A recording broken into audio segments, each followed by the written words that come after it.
여러분 안녕하세요. 바둑꽃입니다. 오늘은 실전에서 정말 많이 나오는 모양 가져와 봤는데요. 이렇게 귀에 굳힘해서 상대방이 3-3을 침입해 들어갔을 때 잘 모른다면 상대방의 돌을 너무나 쉽게 살려줄 수도 있습니다. 아마 바둑을 좀 두셔보셨던 분들은 이러한 모양을 많이 접해보셨을 테고요. 그리고 실제로도 잘 잡히지 않아서 애를 먹는 경우가 많았을 것 같습니다. 자, 오늘은 이 3-3 침입에 대해서 어떻게 대비를 해야 되는지 변화를 알려드릴 텐데요. 그럼 강좌 시작에 앞서 좋아요, 구독 부탁드립니다.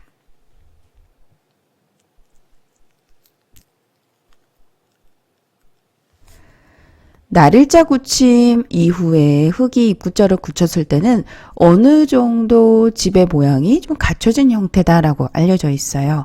네, 그런데 이 모양을 상대방이 또 들어와서 부수려고 하는 경우가 있습니다.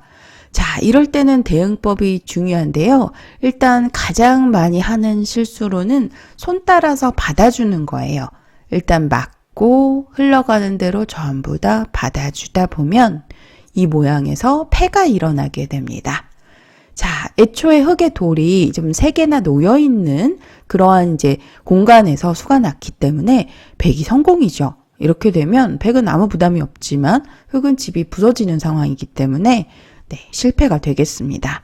실제로 이러한 모양으로 이루어지는 경우가 굉장히 많아요. 젖바둑에서도 이제 두어보면 3-3을 침입했을 때 그냥 살려주는 경우가 많습니다. 그리고 사활에서 항상 궁도를 보셔야 되는데 백이 7번으로 호구를 쳐야만 패를 만들어서 살 수가 있습니다. 만약 이 끊기는 약점을 그냥 이어서 지킨다면 이럴 때는 궁도가 좀 모자라요. 그래서 일선에 이렇게 가만히 젖혀서 백도를 잡으러 가게 되면 백이 좀 안쪽에서 분리된 두 집을 만들 수가 없습니다. 따내더라도 먹여치는 수가 있어서 옥집이죠. 자, 그래서 패를 만들어서 백이 이제 수를 낼 수 있기 때문에 이렇게 만약에 흘러간다면 백의 주문에 딱 걸려든 거예요. 자, 그래서 이 모양을 가지고 너무 방심해서는 방금 전에 보여드렸던 형태로 패를 내서 상대방이 살아갈 수 있는 형태가 되기 때문에 첫 수부터 첫 단추를 잘 꿰어야 되겠습니다.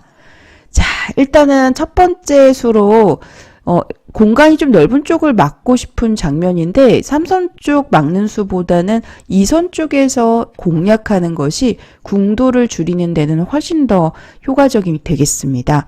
자, 이렇게 2선의 입구자를 가고요. 자, 백은 살기 위해서는 궁도를 넓혀야 되겠죠? 네, 넓혀서 3선 지금 보시면 3번으로 이렇게 최대한 넓혀서 이렇게 궁도를 확장시킬 수가 있는데요. 지금 보시면 2선에 이제 흙 2번의 돌이 백의 궁도를 지금 굉장히 좁히고 있는 상황이어서 막아서 대응할 수밖에 없는데요. 이런 모양이 나왔을 때는 또 다시 궁도를 이렇게 일선 쪽으로 젖혀갑니다. 이런 모양이 나왔을 때 지금 보시면 궁도가 여전히 모자릅니다.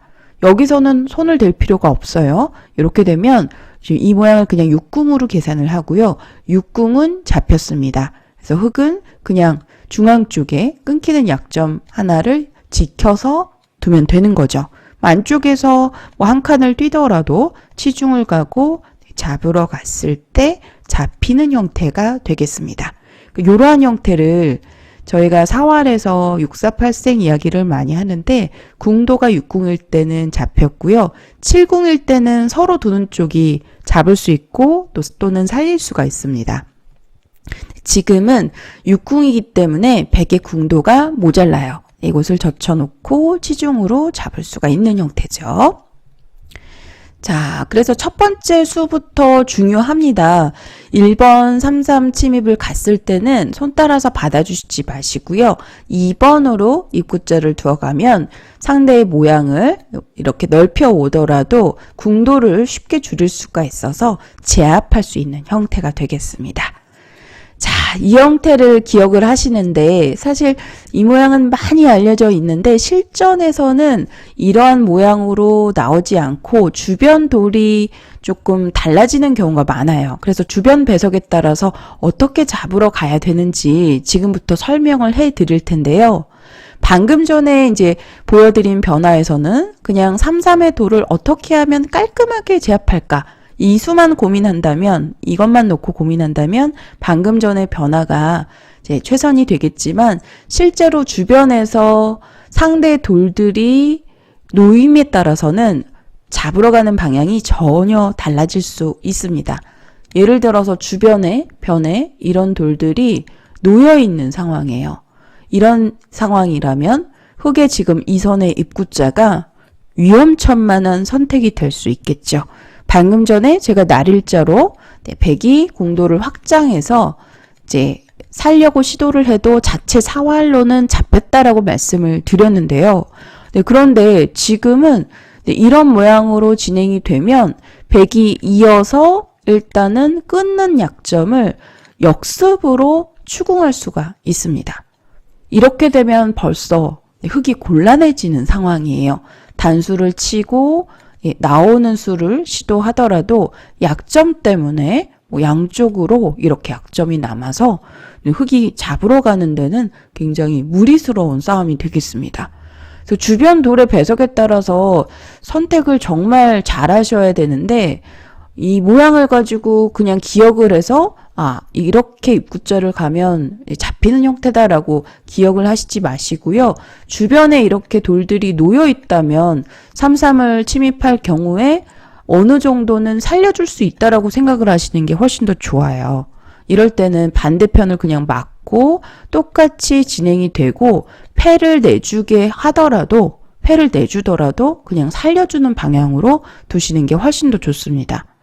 자, 혹시 이런 모양을 좀 변 쪽에서 막는 수가 아니라 입구자 정도로 이렇게 지켜가지고 백돌의 사활을 추궁하는 경우도 있는데요. 아마 공부를 좀 하신 분들은 이 모양에서 이렇게 입구자에 돌이 놓여 있을 때 백의 그 궁도가 좀 모자르다는 걸 알고 계실 거예요. 일선에 날일자가 있어서 받아주면 치중으로 잡히는 형태입니다. 자, 그래서 이선에 입구자를 두면은 백돌을 그냥 잡을 수도 있어요. 하지만 문제는 뒷맛이 나쁩니다. 이런 모양을 붙였을 때 잡으려면 안쪽을 젖혀서 늘어주면 또 받아서 이렇게 지켜야 되는데 이미 백은 충분히 이 한 점에 대한 고깃값을 이미 한 거예요. 돌을 버리게 되더라도 지금 아래편 지금 보시게 되면 실리적으로 좀 흙집을 효과적으로 줄였기 때문에 백이 좀 이득을 본 결과라고 말씀드릴 수 있겠습니다. 자, 그래서 주변에 돌이 이렇게 놓여지게 되면은 상대가 3-3 침입을 해 왔을 때는 살려줄 수도 있다라고 생각을 하고 두시는 편이 훨씬 더 좋아요. 이렇게 패를 내주더라도 패싸움을 진행할 수도 있고 또는 당장 패감이 마땅치 않으면 일단 큰 곳을 가고 살려줄 수도 있습니다. 자, 이번에는 반대편에 돌이 놓여있는 경우로 살펴보겠습니다. 자, 이쪽에 또 돌이 놓여있는 경우도 있을 수 있겠죠. 이러한 경우에 상대가 3-3을 침입을 했어요. 그러면 똑같이 잡으러 오겠습니다. 백돌이 이렇게 궁도를 확장시켜서 살고자 한다면 과연 이 백을 온전히 잡을 수 있을까요? 지금도 보시게 되면 약점 때문에 만만치 않습니다. 자, 이런데 끊겨가게 되면 분명히 이러한 형태를 잡을 수 있다라고 배웠는데 왜 실전에선 잘 안 잡힐까요? 이러한 이유까지는 아무도 설명해 주지 않습니다. 그런데 제가 지금 아마도 여러분들에게 지금 설명을 드리는 것은 아마 굉장히 놀라운 발견일 수 있어요. 왜냐하면 주변 돌이 옴에 따라서 약점으로 인해서 잡으러 갈 수 없다라는 것을 이제 설명을 드리는 거고요. 그냥 단순하게 이러한 모양 자체가 나온다면 3-3을 침입했을 때 잡으러 가는 방법은 일단 여러 가지입니다. 첫 번째로 보여드린 입구자, 이렇게 궁도 넓혀서 확장해 오더라도 저침으로 바로 제압이 돼요. 자, 그리고 이 모양만 놓고 보면 자체로 그냥 이렇게 늘더라도 날일자를 두더라도 이 모양 자체도 백이 살 수가 없어요. 이어서 두더라도 일선의 비마로 궁도를 좁힐 수가 있고요. 이곳을 입구자로 두더라도 부분적으로 봤을 때는 젖힘으로 백을 제압할 수가 있는 형태입니다. 그러니까 잡으러 가는 방법 자체는 여러 가지인데 문제는 내돌에 대한 약점을 신경 써야 된다라는 거죠. 그리고 실전에서 이렇게 내돌이 그냥 완벽하게 놓여 있을 가능성보다는 상대 돌이 놓여서 주변 돌의 영향을 받는 경우가 훨씬 더 많습니다. 그래서 이렇게 상대 돌이 지금 우측에 놓여 있을 경우에는 잡으러 가시지 마시고요. 지금도 그냥 막아서 타협을 통해서 진행하시는 것을 추천합니다. 자, 이때도 백이 이곳을 두면 막아서 처음에 보여드린 변화대로 호구를 쳐서 패를 낼 수가 있어요. 그런데 이제 이렇게 되면 패를 내주더라도 흑은 손해가 없다고 보거든요. 왜냐하면 이 이선의 입구자를 둠으로써 흑이 막아가는 자세가 반대편의 백돌에 대한 영향을 주기 때문입니다. 반대편 이 백 두 점이 그만큼 약해져요. 그래서 이럴 때는 고수들 바둑에서 흔히 보는 붙임이 나오는 겁니다. 이수 많이 보셨죠? 그러면 흑이 뒤로 물러났을 때 늘어서 이렇게 선수로 좀 흑집을 줄이면서 변에서 실리를 가져가는 진행이 많이 나오는 거예요. 반대편을 젖히게 되면 늘어서 한층 더 궁도를 넓혔기 때문에 그냥 살 수가 있는 형태입니다. 젖혀 이어서 지금 8궁이 완성되었죠. 안쪽에 6궁, 7궁, 8궁으로 살았습니다. 자, 그래서 이러한 형태가 자체만 놓고 보면 3-3을 침입하면 그냥 뭐 어떻게 둬도 사실 막아서 잡으러 가도 아까 제가 제일 처음 보여드렸던 변화에서는 막는 수로 패가 일어납니다. 네, 치중을 가게 되면 자체로 잡으러 갈 수가 있어요.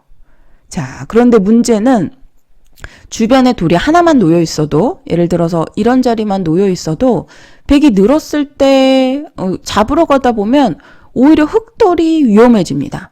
이게 좀 끊기는 약점도 있고요. 그래서 이럴 때는 차라리 이쪽을 끊어도 좀 반대편 돌이 또 위험해지고요. 그래서 이럴 때는 잡으러 가는 것이 정답이 아니다라는 거죠. 그래서 여러분들 항상 바둑을 배우실 때 분명히 저 모양에서는 상대 돌을 잡을 수 있다라고 배웠는데 왜 잘 안 잡힐까? 그러한 이유를 살펴보면 주변 돌의 영향을 항상 받는다는 거죠. 상대 돌이 이쪽에 돌이 하나 놓여 있거나 또는 이제 위쪽에 하나 놓여 있거나 했을 때는 그냥 살려주더라도 오히려 그것이 최선일 수 있습니다. 잡는 것이 최선이 아니다라는 거죠. 네, 이렇게 해서 오늘 날일자 굳힘 이후에 또 입구자로 굳혔을 때 일어나는 변화에 대해서 알려드렸는데요. 이 모양만 놓고 보면은 잡으러 갈 수 있지만 상대 돌이 오게 되면 아까 제가 보여드렸던 이러한 모양이 좀 이 날일자 굳힘 이후에 정말 많이 나오고 있습니다. 이 모양을 기억하시고 실전에서 한 번쯤 활용해 보시는 것을 추천합니다. 그럼 오늘 강좌는 여기서 마치도록 할게요. 시청해주신 여러분들 고맙습니다.